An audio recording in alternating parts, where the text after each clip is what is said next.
সৌন্দর্যের নিয়ামত দান করেছেন।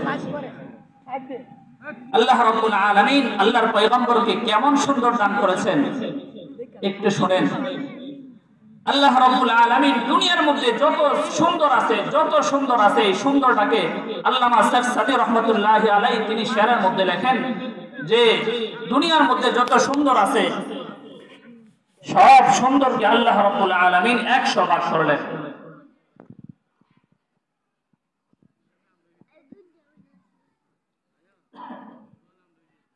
সব সুন্দরকে আল্লাহ তাআলা 100 ভাগ করলেন। 100 ভাগ করার পরে 99 ভাগ আল্লাহ রাব্বুল আলামিন তার নিজ কুদরতি ভাবে রেখে দিলেন, আর 1 ভাগ আল্লাহ রাব্বুল আলামিন দুনিয়ার মধ্যে দিয়ে দিলেন। 1 ভাগ দিয়ে দিলেন না, 1 ভাগের থেকে আবার এই 1 ভাগকে 100 ভাগ করলেন।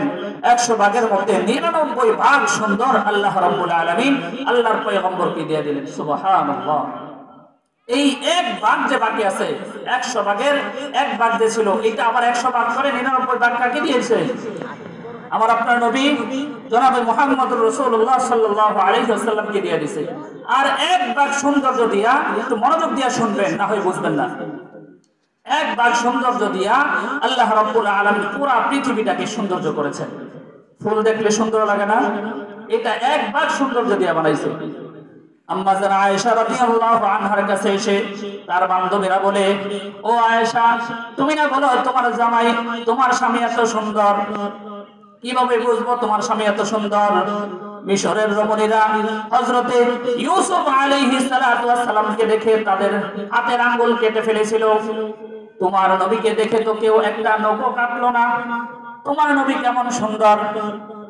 আম্মা জানা আয়েশা বলেন, ও আমার বান্ধবীরা শুনে রাখো, মিশরের রমণীরা তো ইউসুফ আলাইহিস সালাতু ওয়াস সালামকে দেখে তারা আঙ্গুল কেটেছিল। আল্লাহর কসম ওই মিশরের রমণীরা যদি আমার আপনার পয়গম্বর জনাবে মুহাম্মদুর রাসূলুল্লাহ সাল্লাল্লাহু আলাইহি ওয়াসাল্লামকে দেখতো নিঃসন্দেহে তারা কলিজা কেটে ফেলতো। আমার নবীজিকে আল্লাহ তাআলা এত সৌন্দর্য দান করছে। এখন তো বুঝতে পারছেন ইউসুফ আলাইহিস সালাতু ওয়াস সালামকে যে সৌন্দর্য দান করেছেন এই সৌন্দর্যটা ওই 1 ভাগের থেকে ইউসুফ আলাইহিস সালামকেও দিয়েছে আর সারা দুনিয়ার মধ্যে দিয়েছে। এখন বুঝতে পারছেন তো আমার নবী কত সুন্দর ছিল। আল্লাহ বলেন, ও নবীজি আপনি পাগল না, আমি দুইটা কসম করে বলি, ও নবীজি আপনি তো পাগল না, আপনি হইলেন আপনার রবের পক্ষ থেকে নিয়ামত ওয়ালা। সুবহানাল্লাহ। সুবহানাল্লাহ কইেন নাকি ঘুম ধরছে? সুবহানাল্লাহ একটু আল্লাহ। আপনারা তো অনেক বয়ান শুনছেন সুবহানাল্লাহ বললে, একবার সুবহানাল্লাহ বললে জান্নাতে গাছ লাগানো হয়, তাই না?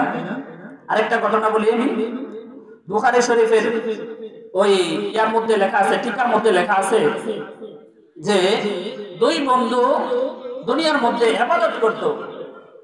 এরকম ভাবে তারা খুব ঘনিষ্ঠ বন্ধু ছিল, দুনিয়ার মধ্যে ইবাদত বন্দেগী করত, চলাফেরা করত। এক বন্ধু হঠাৎ করে কিছুদিন পরে মারা গেছে। মারা যাওয়ার পরে ওই বন্ধু স্বপ্নে দেখতেছে ওই বন্ধু জান্নাতে চলে গেছে। কিছুদিন পরে প্রায় বছরখানেক পরে ওই বন্ধু মারা গেল। মারা যাওয়ার পরে 2 বন্ধু একসাথে জান্নাতে আমল করছে, জান্নাতে চলাফেরা করতেছে। জান্নাতে চলাফেরা করার পরে বন্ধু দেখে যে বন্ধু আগে মারা গেছে ওই বন্ধু যখন শুয়ে থাকে একটু পার্শ্ব অতিক্রম করলে, পার্শ্ব পর্যন্ত এই কাঠ থেকে ওই কাঠ হয়, এই কাঠ থেকে ওই কাঠ হয়, পার্শ্ব পরিবর্তন করলে তার বিছানা থেকে মিউজিক বাজে। মিউজিক বুঝেন না? ওই অনুষ্ঠানের মধ্যে মিউজিক বাজে না, ঢোল যেরকম বাজে, বাজনা বাজে, এরকম তার বিছানা থেকে সুন্দর মিউজিক বাজে। ওই বন্ধু চিন্তা করলো 2 বন্ধু একসাথে আমরা ইবাদত করলাম, আমার বন্ধু যখন পার্শ্ব অতিক্রম করে তখন তার বিছানা থেকে মিউজিক বাজে, কিন্তু আমি তো পার্শ্ব অতিক্রম করলে আমার মিউজিক বাজে না। দিল দিয়ে শোনেন হাদিসখানা, আল্লাহর পয়গম্বর বলেন যেই বন্ধু 1 বছর আগে মারা গিয়েছিল ওই বন্ধুর ইয়ার মধ্যে বিছানার মধ্যে মিউজিক বাজে না। যেই বন্ধুটা 1 বছর পরে মারা গেছে ওই বন্ধুর বিছানার মধ্যে মিউজিক বাজে, মিউজিক।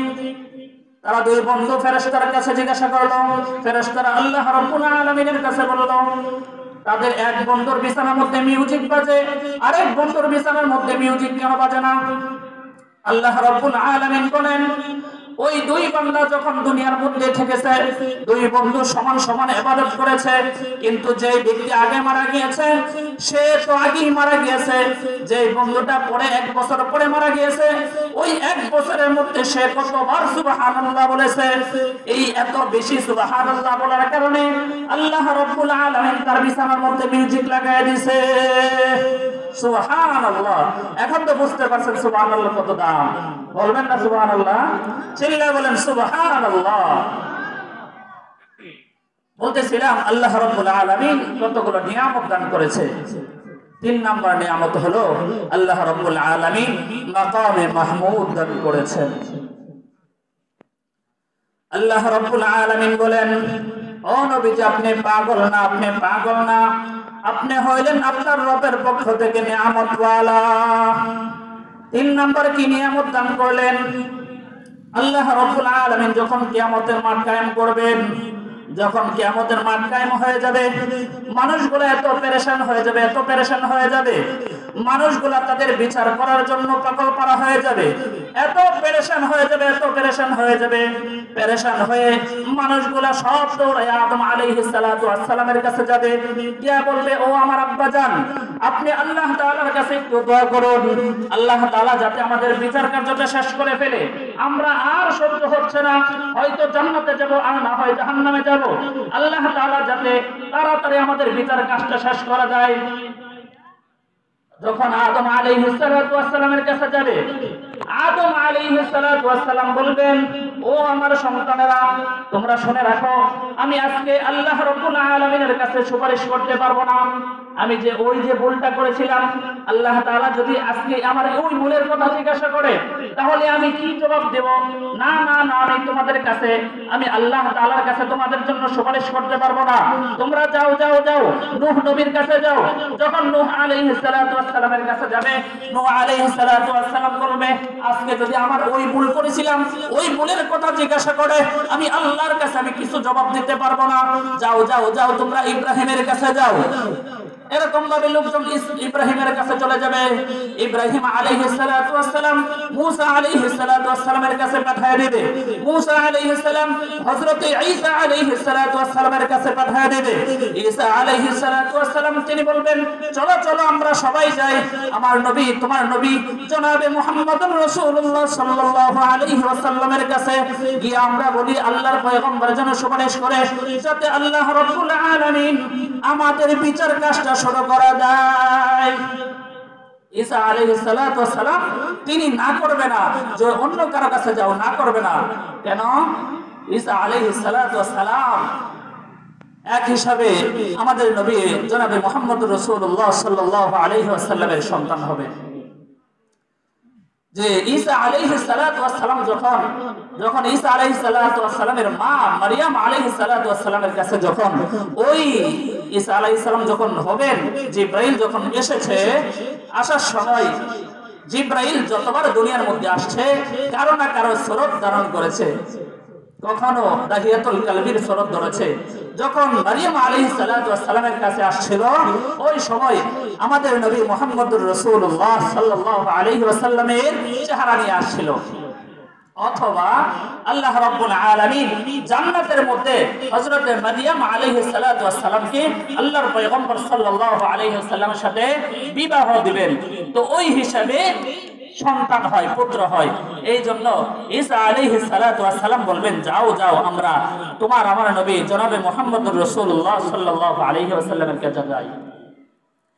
যখন লোকেরা জনাবে মুহাম্মদুর রাসূলুল্লাহ সাল্লাল্লাহু আলাইহি ওয়াসাল্লামের কাছে যাবে, আল্লাহর পয়গম্বর সাল্লাল্লাহু আলাইহি ওয়াসাল্লাম তখন আল্লাহ রাব্বুল আলামিনের কাছে দোয়া করবে। আল্লাহ রাব্বুল আলামিন তার পয়গম্বরের দোয়া কবুল করে বিচারের কাজ শুরু করে দিবেন। সর্বপ্রথম কার হিসাব নিবে? উম্মতের মধ্যে আল্লাহর পয়গম্বর সাল্লাল্লাহু আলাইহি ওয়াসাল্লামের সবচেয়ে বন্ধু হযরতে আবু বকর রাদিয়াল্লাহু আনহুর হিসাব নেবেন। যখন হিসাব নেবেন, হিসাব নেওয়ার পরে সব নবীগণ আল্লাহর রাসূল সাল্লাল্লাহু আলাইহি ওয়াসাল্লামের প্রশংসা করতে থাকবে, সব নবীর উম্মতেরা আল্লাহর পয়গম্বরের প্রশংসা করতে থাকবে। ওই যে সময় আল্লাহর রাসূলকে প্রশংসা করতে থাকবে, ওই সময়টাকে বলা হয় মাকামে মাহমুদ। ওই সময়টাকে মাকামে মাহমুদ বলে।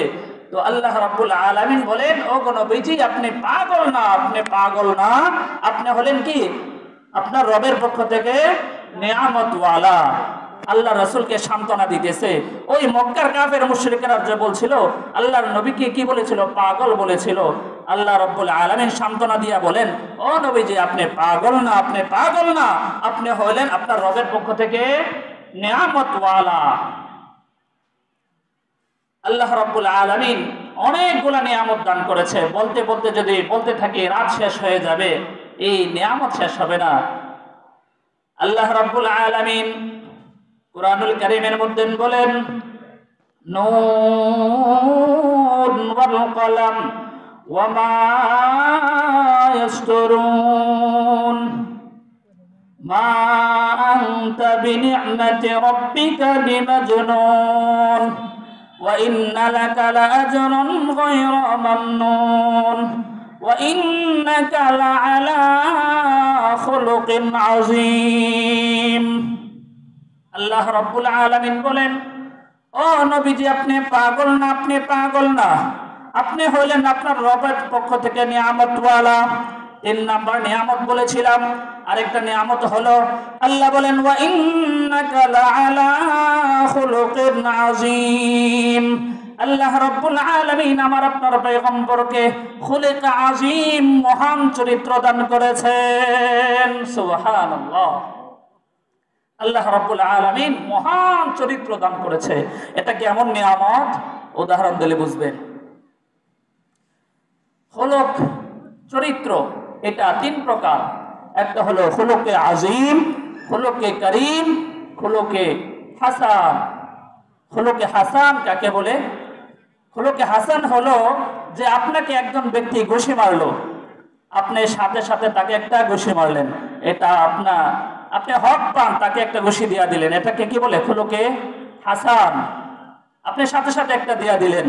আরেকটা হলো খুলুকে করিম।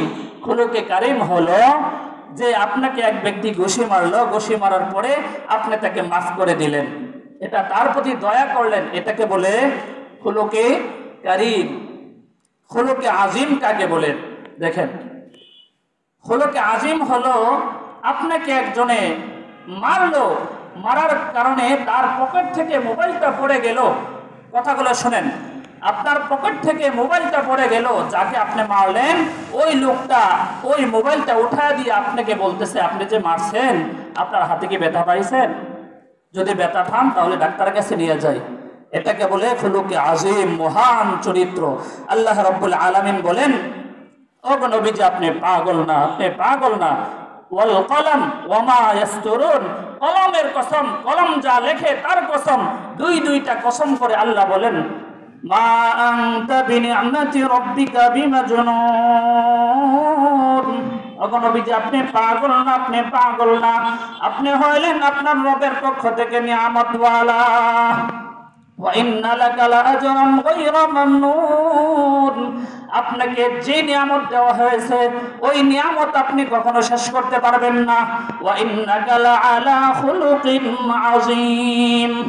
আল্লাহ রাব্বুল আলামিন আমার আপনার নবীকে খুলুকে আযীম, মহা চরিত্র দান করেছেন।